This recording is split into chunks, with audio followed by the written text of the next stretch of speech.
స్కూళ్లకు ఐఏఎస్లు వారానికి 2 సార్లు విజిట్ ఆదేశించిన ముఖ్యమంత్రి రేవంత్ రెడ్డి. సోలార్ కిచెన్ల ఏర్పాటుకు నిర్ణయం, బడుల్లో నూతన గదులు నిర్మించాలని సూచన. విద్యాశాఖ అధికారులతో రివ్యూ మీటింగ్. సరే బాగుంది, ప్రభుత్వ స్కూళ్ళ మీద ఫోకస్ పెడుతున్నారు, చాలా బాగుంది. కానీ అట్లనే ప్రైవేట్ స్కూళ్ళ మీద కూడా ఫోకస్లు పెట్టాలి, ఫీజుల నియంత్రణ చేపట్టాలి. ఫీజులు విపరీతంగా దోసుకుంటున్నారు. మినిమం 1,50,000 పైననే ఉన్నాయి ఫీజులు. వాళ్ళని నియంత్రించే దిశగా పనిచేయాలి. అది మీరు ఎందుకు చేస్తలేరు, మీరు ఎందుకు చెయ్యదలుచుకోలేదు అనేది మీరు చెయ్యాలి, దాని మీద చర్యలు తీసుకోవాలి. ఎంతసేపటికి ఇది డెవలప్ చేసే దానికంటే కూడా వాళ్ళని కట్టడి చేస్తే ఇది ఆటోమేటిక్ డెవలప్ అవుతుంది. 100% ఫీజుల నియంత్రణ చేసి వాళ్ళని కట్టడి చేస్తే ఖచ్చితంగా ప్రభుత్వ స్కూళ్ళు డెవలప్ అవుతాయి.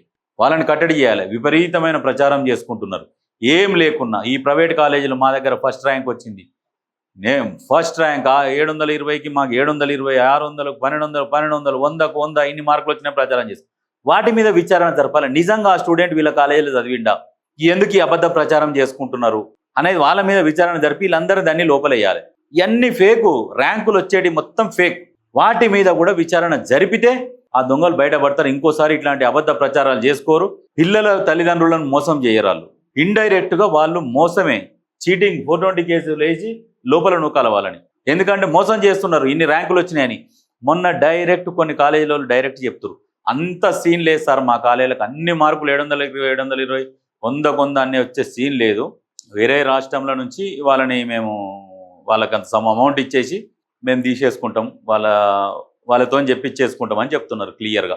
అట్లా నడుస్తున్నది. అట్లా నడుస్తున్నప్పుడు ప్రభుత్వం కూడా సీరియస్గా తీసుకోవాలి. కేంద్రమైనా సీరియస్గా తీసుకోవాలి, రాష్ట్ర ప్రభుత్వం అయినా సీరియస్గా తీసుకోవాలి.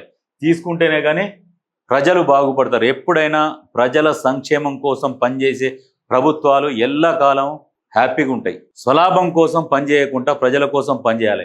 ఇప్పుడు గత ప్రభుత్వంతో పోల్చుకుంటే ఇప్పుడున్న ప్రభుత్వం 100% పనిచేస్తుంది ప్రజల కోసం.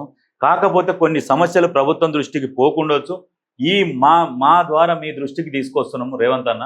ఖచ్చితంగా ప్రైవేట్ స్కూళ్ళ మీద ఫీజుల నియంత్రణ, కాలేజీల మీద కూడా నియంత్రణ చేపట్టాలి. వాళ్ళకు ఎన్ని కాలేజీలకు పర్మిషన్లు ఉన్నాయి, వాళ్ళు ఎన్ని నడుపుతున్నారు. వాళ్ళు నిజంగా శ్రీ చైతన్య నారాయణ వాళ్ళు 10 కాలేజీలకు పర్మిషన్ తెచ్చుకొని 50 కాలేజీలు నడిపిస్తున్నారు. ఎందుకు అట్లా నడిపిస్తున్నారు? రేపు ఆ కాలేజీలలో ఏమైనా జరుగుతుంది, జరిగినా కానీ అక్కడ పర్మిషన్ ఉండదు.